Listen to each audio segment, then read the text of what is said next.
The most Idaho thing about our wedding was people wearing cowboy hats despite it being black tie. The bourbon tasting that we did on our bar. Part of our like cocktail hour appetizers were Kentucky hot browns. They were like little tiny ones. A super classic like Kentucky meal.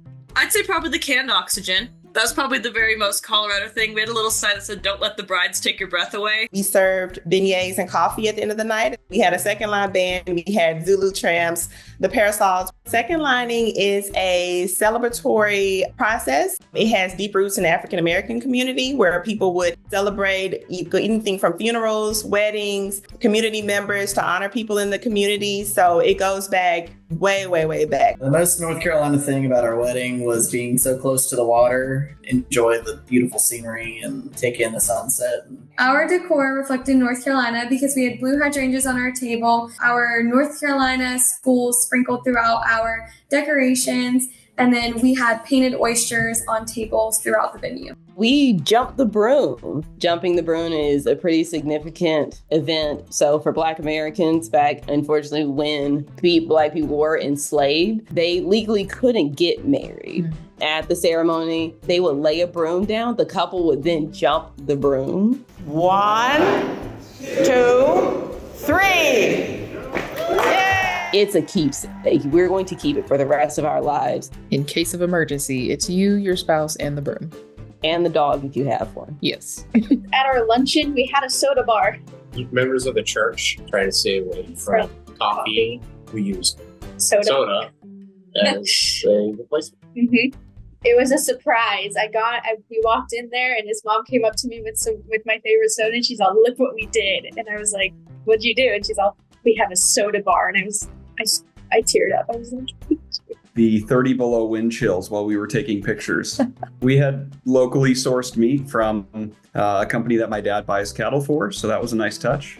Something really North Dakotan about one of the wedding favors we gave away for our guests was local honey, little jars of honey for our guests that were from the land that my family farms. The regalia where everything was hand sewn, from the mucklucks, the sealskin shoes that we wore to my wedding dress and all of our traditional pullovers. We had local caught fish, salmon spread, strips, dry fish. We had muck duck, which is a bullhead whale. We also had nutjets or seals. And so we had seal meat. Then we also had fresh caught king crab that was donated to us. One of the coolest things I think was our wedding cake. Our wedding cake was made by a senior in high school here, and she incorporated traditional berries that we pick off of our own land. We had it in Spanglish. So part of the ceremony was spoken in English and part of the ceremony was spoken in Spanish.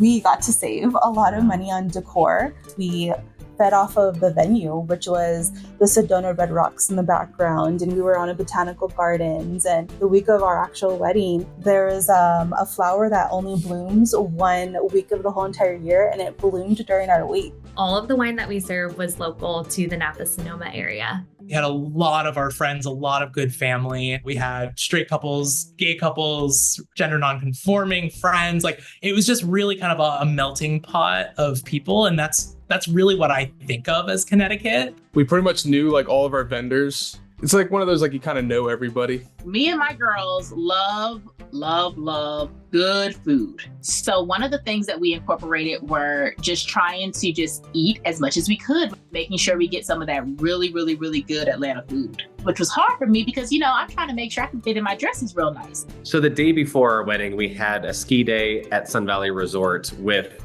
60 of the 85 people at our wedding were on the ski hill. They dressed in 80s ski onesies, and then we had white and black ones for the bride and groom. And it was spectacular. We were celebrities on the mountain all day. All of our flowers were grown locally in Indiana. Some of them were zinnias, cosmos. I had some like basil and mint in there, some fun herbs. There were a lot. It was a big, luscious bouquet. I think it was the scenery. It was technically an outdoor wedding, even though it was in a greenhouse, it was glassed outside. A lot of our photos before and after the wedding were taken outside. which is nice in the fall with the foliage. Our rehearsal dinner was at the Covered Bridge restaurant. I've been to every single one of them. Mikey spent a summer before we met going to every single one of them. But in little day trips, it was fun. They're very sprinkled with like small batch brewery tastings in between. It was a fun That's summer. so New Hampshire. The most Kansas thing about our wedding was probably the venue itself. It wasn't a farm or a barn per se, but it was on 70 acres. We had accessibility to ponds and lakes and farmland, essentially. The fact that we had seasonal green beans and we had a bread basket. I feel like bread is very common at weddings in general, but I feel like it's very Kansas because obviously we are the part of America and we serve all wheat. So being married at an oyster farm. Maine is known for its seafood, and I don't know if there's a more Maine place to get married other than maybe a lobster boat. Our food at our wedding was all locally sourced within 30 minutes from our venue, which was something that was really important to Jeremy and I, and was much easier to do than I think I thought it would be originally. All the florals were sourced from down the street. It's a tie between the venue and the food, but particularly the cake. The cakes we got from Market Bakery in Lexington Market. You should definitely check it out if you're ever visiting Baltimore. Had to have some crab, so there was crab dip. We did catch an O's game the next day with some of our friends, and even having the after party in Federal Hill during O's game. What's more Baltimore, Maryland than having a beer during baseball season? Yeah. One twist that we did do for our Midwest wedding is that we actually let go of the Midwest timeline and did an East Coast style timeline. So instead of all the dances and special speeches after dinner, we did them intermixed. And then we did a little bit of dancing before dinner to really focus on the energy of the event and really get our guests' blood pumping before dinner. We did start the skull chant. My dad did at the end of his speech.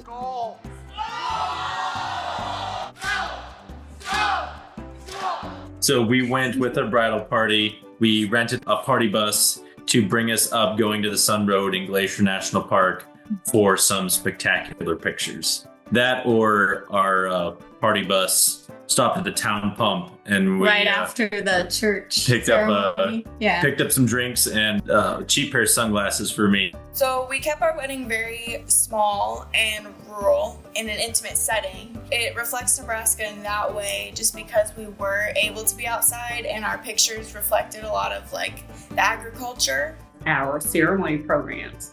Back in the day, a lot of older Christian churches would have these handheld fans that people would use to cool off in the summers. And in Mississippi, the weather is so unpredictable. Instead of a traditional program, we would have these little handheld fans that our guests could use while they were outside for the ceremony. I think the food was a big one. We had lobster rolls and Cape Cod chips. Raw bar. The raw bar was a big one. The seating chart. So that was decorated with a bunch of oyster shells and shells from the area. Actually, a local artist, Midge Day, did it for me. And I think just the scenery too, where we were with our venue was right on Pleasant Bay. It was all New Mexico. I mean, from the fact that it took place at my mom's house in the backyard, right next to the Rio Grande, to the food was being catered was New Mexico chili, green and red, always do Christmas. To the fact that it rained for 5 minutes, went away, then the sun came out, everything settled and went from 90 degrees to 70 degrees, to the music. I mean, it was New Mexico. And I had a turquoise bolo tie on, so I think that probably sealed the deal. I wore turquoise jewelry as well. I think by default, our wedding being in New York, New York is a character in itself. Our reception, we chose Terrace on the Park in Flushing Meadows. And I feel like it doesn't get more Queens than that. It's an iconic venue. It was the Welcome Center for the World's Fair in 1964, which is one of the main things that Queens is known for. I feel like the most New York part of our wedding was the reception being on a rooftop. Oh yeah, that and too. So having the view back of the skyline and having champagne on a rooftop was pretty iconic. We had Buckeye cupcakes. Ohio State uses the Buckeyes as their mascot. It's literally just peanut butter balls that are dipped in chocolate. We found this really cool tree ceremony where you symbolically plant a tree. We used a native maple tree, and then we also used soil from where I grew up and where she grew up, which is both from Ohio, and we put them together. I would say the setting of the place. The setting itself was a winery, and the setting also had a view of the wine and the hill country, and Oregon has a lot of hills and mountains. Being at the Rittenhouse Hotel right on Rittenhouse Square, it was very centrally located, and our guests got to get a well-rounded Philadelphia experience. We had a raw bar, we had cocktail hour with little lobster rolls, and of course the scenery looking over the cliff walk. Getting married in a Newport Mansion, very Rhode Island. I think everything had like country nods. We rented out a dance hall and like made all of our guests within a week's notice learn Footloose, the line dance, and like filmed it. We did like taco bar, and like we had like there local vendors. Yeah, local vendors. Everything was just very like, most of the music played at our wedding was country music. Like I think definitely our venue. Yeah, definitely. So we got married on the steamer Virginia V, which is a historic 100-year-old wooden steamship. It's actually the last remaining member of what was called the Mosquito Fleet, which were these ships that before there were roads in like the Seattle area. Seattle's on the Puget Sound, which is a big body of water. And so people got around by ship. And just like, so there would be all these ships like zipping around on the Puget Sound that looked like mosquitoes, apparently. The hors d'oeuvres at the Virginian Hotel, because they had little ham biscuits. Appetizers that are representing local cuisine of Virginia, including ham biscuits, pimento cheese, and deviled eggs. My husband built our arbor that's made out of like 120, 200-year-old beams that were used in a building in West Virginia that had recently been torn down. We always joke that we're kind of like a quintessential West Virginia couple in that my husband is like Scots-Irish German. His family's been here for about 300 years, and my mom is Italian and Spanish, and her grandfather came here to work in the coal mines, so like that sort of played into it. We had Italian wedding cookies at our wedding that my mom had made. Being outside, having the water as our backdrop, and really the main player in our day was a very important thing for us. It's a part of who we are and a big part of the state. The food. So whether it was local meats like bison and elk and some kind of gamey stuff, or the vegetables that they actually like went out and foraged themselves to put on the pizzas. We really wanted to showcase the local kind of cuisine. If you've ever been to Jackson Hole, you know that we have something called sloshies, which are alcoholic slushies available at most gas stations for takeaway, which we also made sure that we had sloshies at our wedding so people could kind of go up and get themselves an alcoholic slushie. And it probably sounds crazy to you, but that is very local. I would say my wardrobe is kind of Alabama because I feel like in the South, you can kind of get away with wearing some more colors. So I had like a blue window pane suit, and then I had some golf club socks. And that's another thing a lot of people don't know about Alabama is that we have great golf. We added traditional regalia to our get-ups, so to speak. There isn't necessarily like a specific wedding tradition for either of our tribe. That's not something that, there was a specific protocol to do. So we kind of had the freedom to take things that inspired us and things that we wanted to do that represented our culture. And in our attire, we had custom shirts, applique designs made for him and for his groomsmen. And then I wore an Oto style skirt, which represents his mother's side of the family. And then the Cherokee element was the turkey feather cape, because that's our traditional regalia, or what we would have worn back in the day. The most Vermont thing about our wedding was probably that we got married at a ski resort, literally on top of a ski mountain. It wasn't on the summit, but we did take a chairlift up, and it was in a meadow and overlooking the down valley. And it was kind of the beginning of summer, and it was very, very green. And Vermont literally means the Green Mountain State, or Vermont.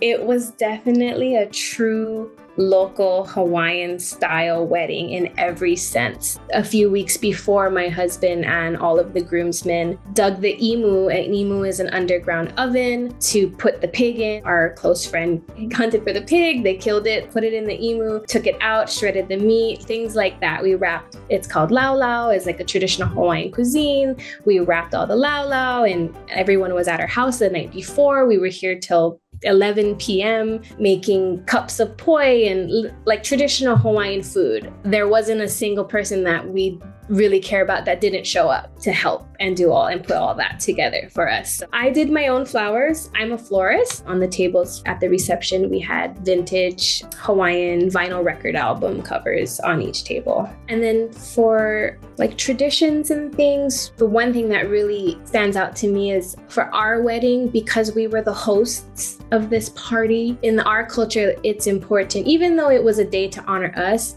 it was really our chance to honor all the people in our lives, really. So I had my husband arrive before all of our guests at the ceremony so he could greet and thank each and every person that came in. Thank you for coming. Thank you for making the trip. Thank you. We love you. To hug each and every guest that trickled into the ceremony, and then to give lei to all the important people. We're big Housewives fans. So in the grand spirit of the Real Housewives of New Jersey, in Jersey, we do everything big, everything over the top, and we knew we wanted to incorporate that into our wedding. And so when it came to food and hors d'oeuvres and making sure everybody was well fed and had lots to drink, we definitely went for broke for that. And I think leaned into our New Jersey roots. Didn't leave hungry. I think that's very Jersey of us. The welcome bags had like classic Michigan snacks. So, like Michigan's very known for like cherries. We had some cherries and other kinds of classic snacks. Better made chips. The other big one is our bakery for our cake was Sweet Heather Ann. We had like a cornhole game during one of the events.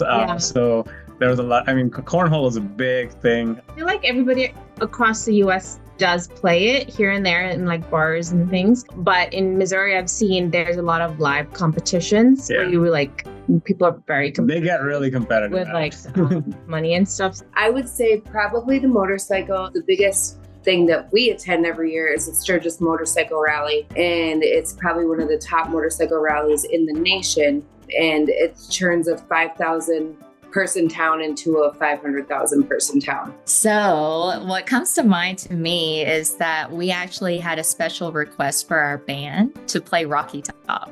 And the crowd went wild. If you're a UT fan, it is basically our anthem. Played at every sporting event. Like 10 times. Played honestly at every bar that you go to. Yep. You'll hear it at least once if you come to Tennessee. It's our past hors d'oeuvres. We actually had Nashville hot chicken. It's kind of like a flavor like you would consider like barbecue. Like this is Nashville hot flavor, if that makes sense. It was a big hit at the wedding too. My family is Polish.